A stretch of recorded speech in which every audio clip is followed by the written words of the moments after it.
చందమామ కథ. తండ్రి దొంగ, కొడుకు దొంగ. ఒక ఊళ్ళో ఒక దొంగ ఉండేవాడు. అతని కొడుకు కూడా చేతికి అంది వచ్చాడు. ఇక వాడికి కూడా దొంగతనంలో చిట్కాలు నేర్పించి పనిలోకి దించితే ఓ పని అయిపోతుందని తండ్రి అనుకుంటున్నాడు. కొడుకు కూడా త్వరగా దొంగతనాల్లోకి దిగాలని ఉపరాటంగా ఉంది. కొడుకు ఒక రోజు తండ్రి దగ్గరికి వచ్చాడు. నాన్న, నాకు దొంగతనంలో చిట్కాలు నేర్పించు అని అడిగాడు. తండ్రి సరేనని ఆ రోజు రాత్రి కొడుకుని తనతో పాటు ఇళ్లకి కన్నం వేయడానికి తీసుకెళ్లాడు.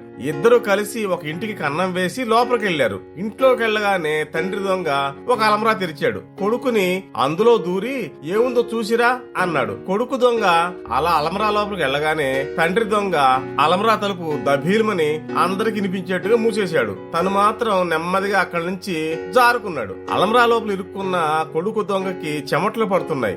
ఏం చేయాలో తోచడం లేదు, ఎలా తప్పించుకోవాలో అర్థం కావడం లేదు. అలా ఆలోచించగా వాడికి ఒక ఆలోచన తట్టింది.